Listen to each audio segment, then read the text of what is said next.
Hi friends, it's Lauren. Thanks for joining me in my craft room today. I'm really excited to be crafting and hopping along with some of my fellow creators from our Creator Collective. We are celebrating the launch of Justine's Farm collection from Spellbinders, designed by our own creator from our collective, Stationery by Justine. I am so excited to have more of this amazing product in my BetterPress collection. And these adorable images designed by Justine are so fun. They are this like whimsical farm inspired collection.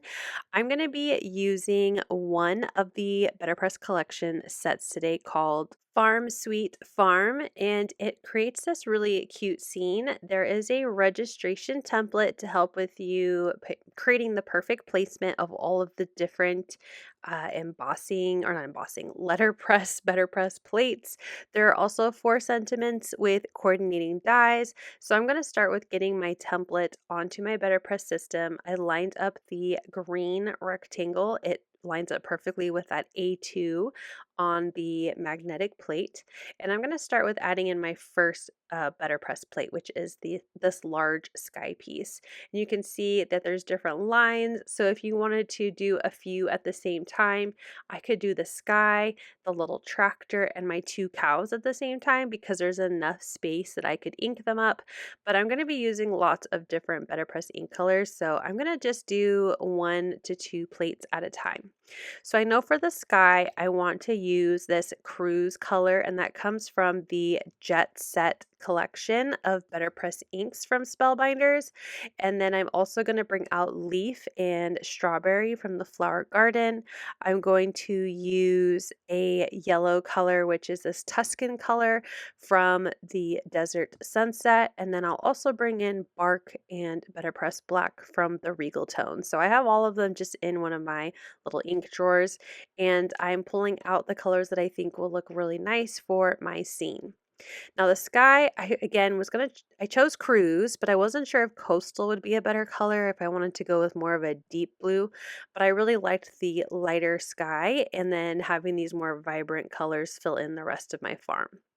So I have my plate in place, but I need to get out my cotton card panel.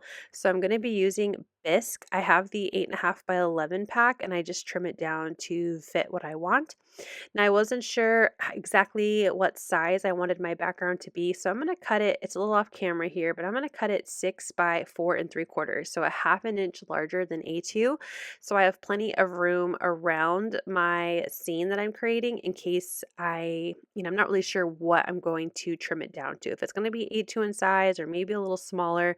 At the time, I just wanted a larger panel to make sure I have plenty of room to do my BetterPress system with. So I'm going to use that kind of grid looking design of the A2 just to make sure that my cotton cardstock will completely cover the A2, and again using more of that repositionable tape to keep that in place. And then I'm going to start inking up my background.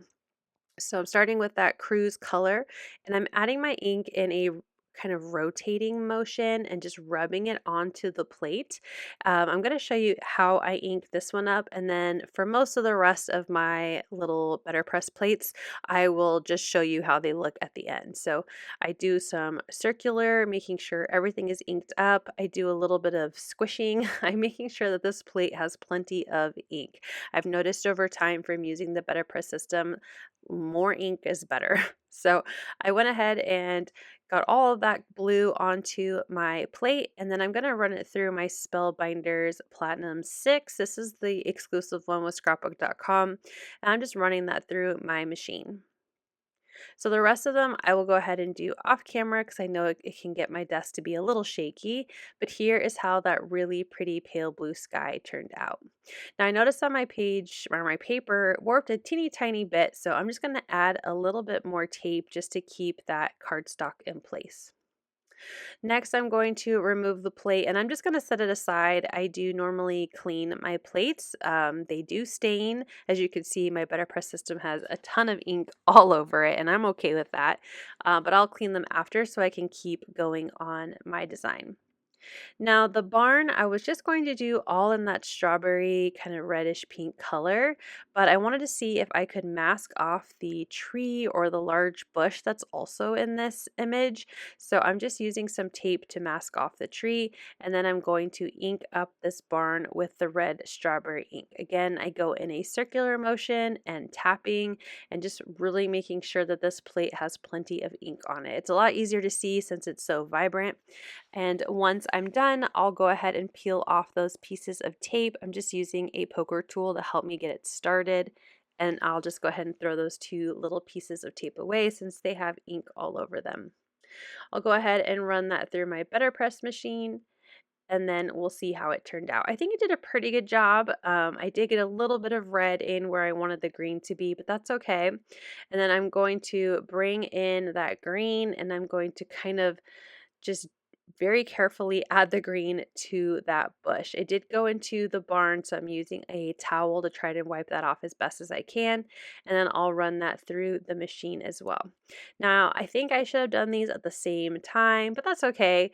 You can see there's a little bit of a weird gap there between the green and the red. So I'm grabbing just a green Olo marker that matched the color pretty well, and I'm just going to fill in that little gap. You won't even be able to tell that it wasn't perfect. After that, we'll move on to the next plate, which I did in brown and green this time, and a little bit of Tuscan. I tried to make the hills in the background look more like fields. And then I did green and brown again for my windmill and my tree. And that one, for some reason, was a little off, but honestly, it's really hard to tell. I still think it looks really good.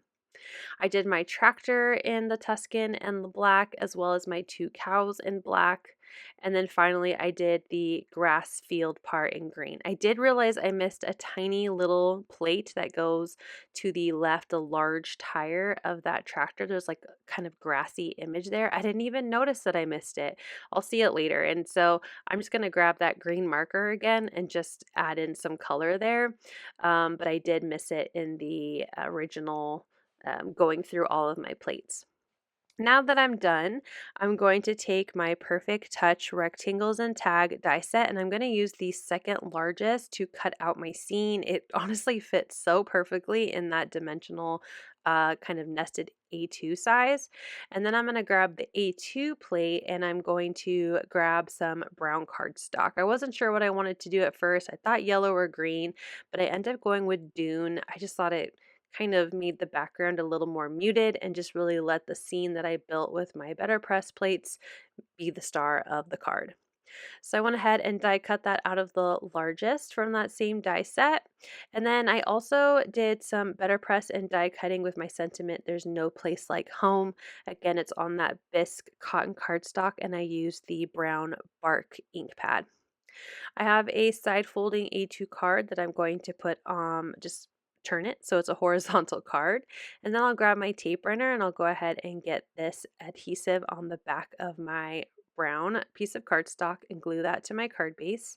I'm going to use the same tape runner to add adhesive to the back of my BetterPress scene and get that added to the center of my card. I'm going to use a little bit of foam strips to add my sentiment. I just thought having a little bit of dimension would be nice. And once that's covered, I'll go ahead and place that onto my card. I wasn't sure if I wanted it more in the top left before I pressed it down too hard. I thought it looked better more towards the right. So I'll go ahead and press it in place there. That will finish off my card. Thank you so much for watching. You can hop along with us by using the link down below in my description box. There is also a giveaway right now. Justine is giving away a $25 store credit to Spellbinders to one winner. You can comment on each of our videos to enter the hop or to enter our giveaway in the hop. So thank you so much for watching, and I can't wait to see what everyone else made with this collection as well. Thank you so much for watching. I hope you'll click like, and if you're new here, I hope you'll subscribe and come back. As always, you can find everything I use down below in the description box. Thank you and have a wonderful day. Bye!